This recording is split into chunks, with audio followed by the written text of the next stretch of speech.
Hello, dear students. Today we are going to discuss factors influencing price elasticity of demand. Price elasticity of demand, obviously a very famous concept of economics, of O levels, AS level, on all levels actually. When we talk about price elasticity of supply, तो हम बात ये करते हैं कि it is the degree of responsiveness of supply of a good due to a change in the price of the good itself. कि किसी good की प्राइस चेंज होने से उसकी डिमांड किस हद तक इन्फ्लुएंस होगी। हमें ऑलरेडी मालूम है कि प्राइस और डिमांड की जो रिलेशनशिप है वो इनवर्स है। When price rises, demand contracts. When price falls, demand extends. Other things remaining constant. जब भी प्राइस बढ़ेगी डिमांड कॉन्ट्रैक्ट होगी, प्राइस कम होगी डिमांड एक्सटेंड होगी। लेकिन यहां हम ये डिस्कस करने जा रहे हैं कि प्राइस के चेंज से डिमांड में किस हद तक इफेक्ट आएगा। फॉर एग्जाम्पल, प्राइस के बढ़ने से डिमांड किस हद तक कॉन्ट्रैक्ट होगी और प्राइस के कम होने पर डिमांड किस हद तक एक्सटेंड होगी। और जाहिर बात है कि ये डिफरेंट गुड्स के केस में डिफरेंट है। मिसाल के तौर पर अगर मैं किसी लाइफ सेविंग ड्रग की बात करूं जो लाजमी है, जरूरी चाहिए, तो वहां डिमांड हमें नजर आएगी कि इलास्टिक है। प्राइस बढ़ने के बावजूद भी लोग ऑलमोस्ट उतनी ही क्वांटिटी खरीद रहे होंगे। जबकि दूसरी तरफ अगर मैं just another packet of chips की बात करूं तो वो जाहिर बात है कि क्योंकि बेसिक नेसेसिटी नहीं है, इसलिए प्राइस के बढ़ने पर हो सकता है कि आप उसको उसकी क्वांटिटी पर कंप्रोमाइज करने के लिए तैयार हो जाए। तो here we just want to see that what are the factors behind the responsiveness of the consumer, right? That is our point of discussion कि प्राइस के चेंज होने पर डिमांड किस हद तक इन्फ्लुएंस हो रही है या नहीं हो रही, उसकी डिग्री ऑफ रिस्पॉन्सिवनेस क्या है। तो चलते हैं उसके पहले फैक्टर पर। स्लाइड्स मैंने ऑलरेडी बनाई हुई है। सबसे पहले आ गया हमारे पास डिग्री ऑफ नेसेसिटी कि किसी चीज की हमें कितनी ज्यादा जरूरत है। तो आप देखें कि मैंने उसके एक्सप्लेनेशन में लिखा हुआ है कि जितनी ज्यादा डिग्री ऑफ नेसेसिटी हायर होगी उतना उस चीज की डिमांड प्राइस इनइलास्टिक होगी। कि प्राइस अगर बढ़ेगी भी तो people would almost bye the same quantity because the degree of necessity is very high. So the higher the degree of necessity, the lower the PD, the lower the degree of necessity, the higher the PD. किसी चीज की हमें बहुत कम जरूरत है, इतने ज्यादा dependent ही नहीं है उसके ऊपर, तो अगर उसकी प्राइस बढ़ेगी तो our demand would be responsive यानी कि इलास्टिक। पीडी लोअर और हायर होने का क्या मतलब है, इसको भी समझ लें। पीडी लोअर होने का मतलब है जीरो के क्लोज यानी कि इनइलास्टिक, और पीडी हायर होने का मतलब है कि जीरो से दूर, जिसका मतलब है इलास्टिक डिमांड। ठीक है, तो डिग्री ऑफ नेसेसिटी पर डिपेंड करेगा सबसे पहले कि किसी चीज की डिमांड प्राइस इनइलास्टिक होगी या इलास्टिक होगी। दूसरे नंबर पे हम बात करते हैं सब्स्टिट्यूट्स की। अगर नंबर ऑफ सब्स्टिट्यूट्स बहुत ज्यादा है तो डिमांड इलास्टिक, और अगर नंबर ऑफ सब्स्टिट्यूट्स कम है तो डिमांड इनइलास्टिक। जाहिर बात है कि अगर सब्स्टिट्यूट्स बहुत सारे हैं तो अगर कोई एक प्राइस बढ़ाएगा प्रोड्यूसर तो लोग बड़ी आसानी से उसके पास से दूसरे सब्स्टिट्यूट्स पर शिफ्ट हो जाएंगे। एज अ रिजल्ट हम देखेंगे कि demand would B elastic responsive, कि अगर आपने प्राइस बढ़ाई या किसी एक चीज की प्राइस बढ़ी तो कंज्यूमर ने फौरन उसकी क्वांटिटी पर कंप्रोमाइज कर लिया, किसी दूसरे सब्स्टिट्यूट की तरफ चला गया, तो वहां डिमांड इलास्टिक यानी कि रिस्पॉन्सिव नजर आएगी आपको। लेकिन अगर सब्स्टिट्यूट्स हैं ही नहीं तो डिमांड वुड बी इररिस्पॉन्सिव।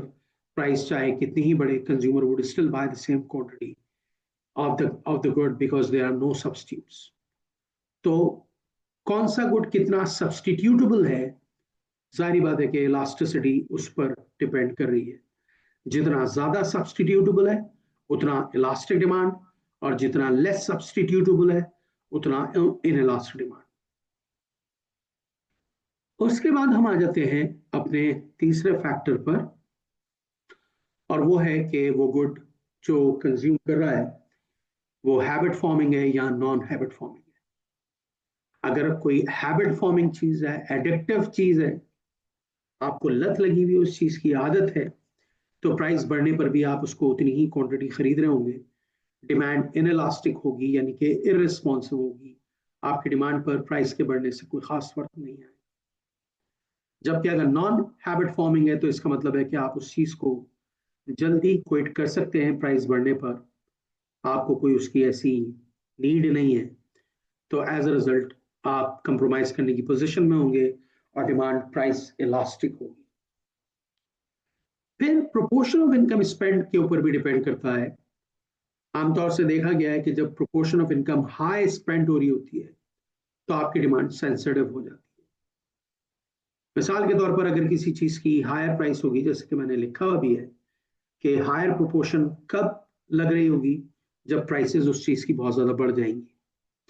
तो जब प्राइसेस बहुत ज्यादा बढ़ जाएंगी और आपकी इनकम का बड़ा पार्ट उसके ऊपर लग रहा हो, तो आपकी उसकी प्राइसेस सेंसिटिव हो जाएंगे, क्योंकि ऑलरेडी आपके बहुत ज्यादा पैसे लग रहे हैं उस चीज पर। तो प्राइस का चेंज आपको इन्फ्लुएंस करने लगेगा। जबकि अगर किसी चीज पर बहुत कम पैसे खर्च कर रहे हैं उसकी प्राइस कम होने की वजह से, तो अगर उसकी प्राइस बढ़ेगी या कम होगी भी तो आपके ऊपर कोई फर्क नहीं पड़ेगा। मैं इस बात को इस तरह बयान करता हूं कि फर्ज करें कोई 20 रुपए वाला बॉल पेन 30 रुपए का भी हो गया, तो यू वॉन्ट माइंड, क्योंकि 20-30 रुपए कुछ भी नहीं होते और आपकी इनकम का या पॉकेट मनी का बहुत छोटा सा पार्ट होते हैं वो। तो अगर पेन की प्राइस 20 से 30 रुपए पर जाती है तो हो सकता है कि आपकी डिमांड पे कोई खास इन्फ्लुएंस ना आए, डिमांड इनइलास्टिक रहे। लेकिन अगर 20,000 वाली चीज 30,000 की होगी, जबकि 20 से 30 या 20 से 30,000 दोनों का मतलब सेम परसेंटेज चेंज है, 50% का, लेकिन 20 से 30 रुपए वाली चीज पर डिमांड पर कोई खास इंपैक्ट नहीं आएगा। You will still buy the same quantity. लेकिन जिस चीज की प्राइस 20 से 30,000 रुपए पर जा रही है, तो क्योंकि इनकम स्पेंड बहुत ज्यादा हाई है, the proportion of income spend, इसलिए आपकी डिमांड रिस्पॉन्सिव हो जाएगी और आप कंप्रोमाइज करेंगे quantity. So your PED is also dependent on the proportion of income spent. The higher the proportion, the higher the price elasticity of demand. The lower the proportion, the lower the price elasticity of demand. उसके बाद हम आ जाते हैं time period involve पर। Short run है अगर, तो जाहिर बात है कि आप फॉरेन सब्सटीट्यूट ढूंढना आपके लिए पॉसिबल नहीं है। मिसाल के तौर पर आप अपने मोहल्ले वाली दुकान पे जाते हैं और कोई चीज खरीदते हैं और वो कहते हैं प्राइस ज्यादा, आपको पता भी चल रहा है कि प्राइस वो हाई चार्ज कर रहा है, लेकिन क्योंकि लेट सपोज आपके घर पे मेहमान आए हुए हैं और आपको वो चीज़ लाजमी लेके जानी है, और सब्स्टिट्यूट तलाश करने का या अपनी हैबिट को चेंज करने का या इनकम को हैंडल करने का आपके पास टाइम नहीं है, तो you still buy the same quantity from that shopkeeper.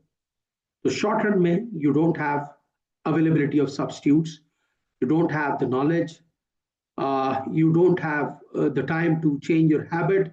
That's why demand in the short run is inelastic. However, in the long run, you can respond to changes in prices. Your demand would become price elastic. ये नीचे वाली बात भी तकरीबन वैसी ही है, लेकिन इसको अक्सर लोग अलग भी लिखते हैं कि whether decision to buy can be delayed or not. If you can delay your decision, demand would be elastic. आप बाद में कहीं और से किसी और जगह से तलाश कर लेंगे, right? But if your decision to buy is not delayable, then demand is inelastic. मिसाल के तौर पर अक्सर जगहों पर चीजें मिल ही इसीलिए महंगी रह रही होती हैं कि आप अपने डिसीजन टू बाय को डिले नहीं कर सकते। मैं अगर अपने बच्चों को सिनेमा हॉल लेके जाऊं और वहां उनसे कहूं कि पॉपकॉर्न यहाँ बहुत महंगे मिल रहे हैं, तो फिल्म यहाँ देख लो, पॉपकॉर्न बाद में खा लेना, तो मेरे बच्चे मुझे डिसोन कर देंगे कि कैसा पिताजी है कि इतना कंजूस है कि पॉपकॉर्न हमें बाद में खिलाएगा और फिल्म जो है वो अभी दिखाएगा। तो जाहिर बात है कि you can not delay your decision to buy the popcorn at the cinema hall. As a result, even at higher price, you would buy the same quantity for your kids. Or you cannot tell your girlfriend कि जी pop film यहाँ देख लेते हैं, popcorn सस्ते KDA market से ले लेंगे। तो you're not in a position to delay your decision to buy. That's why demand would be inelastic. But if it is delayable, demand would be elastic. फिर आ जाते हैं नंबर ऑफ यूजेस पर। किसी एक चीज में नंबर ऑफ यूजर्स जितने ज्यादा बढ़ते चले जाते हैं, उस चीज की डिग्री ऑफ नेसेसिटी आपके लिए हाई होती चली जाती है। मिसाल के तौर पर सिर्फ मोबाइल फोन जब तक सिर्फ कॉलिंग के काम आता था अपने इन्वेंशन के स्टार्ट में, तो उसकी डिमांड कम इनलास्टिक थी। लेकिन अब मोबाइल फोन आपका बाकायदा पर्सनल कंप्यूटर है एक तरह से। उसके यूजर्स बहुत सारे हैं, वो आपको गाने भी सुना रहा है, वो आपके लिए तस्वीरें भी खींच रहा है, वो आपके लिए बातें भी कर रहा है सबसे। तो क्योंकि नंबर ऑफ यूजर्स उसके बहुत ज्यादा बढ़ गए हैं, तो डिमांड उसकी और ज्यादा प्राइस इनलास्टिक हो गई है, यानी कि पीडी और लो हो गई है। और जिस चीज के जितने कम यूजर्स होंगे, जारी बात है कि उसकी फिर इतनी नेसेसिटी नहीं होगी, डिग्री ऑफ नेसेसिटी लोअर होगी, और एज अ रिजल्ट उसकी डिमांड प्राइस इलास्टिक होगी। और सबसे आखिर में हम आ जाते हैं ब्रांड लॉयल्टी पर। ब्रांड लॉयल्टी जारी बात है, आपको पता ही है कि बाज लोग ब्रांड से लॉयल होते हैं कि उन्हें वही चीज, उसी ब्रांड की चीज चाहिए होती है। तो अगर ब्रांड लॉयल्टी है तो demand inelastic, PD would be lower. लेकिन अगर डिमांड ब्रांड लॉयल्टी नहीं है तो PD would be elastic, which means that a change in price would influence your quantity. You would be responsive to a price change if you are not brand loyal. But if you are brand loyal, the demand would be inelastic and a change in price would not influence your demand that much. So these were the factors influencing price elasticity of demand. I hope कि आपकी सारी बातें समझ में आई होंगी। मजीद videos बनती जा रही हैं और मैं उनको शेयर करता रहूंगा आपके साथ। नए से नए टॉपिक्स पर पढ़ते रहिए, इंटैक्ट रहिए मुझसे। और revision is the key to success in the case of studies. तो रिवाइज करते रहें और पढ़ते रहें। Thank you very much.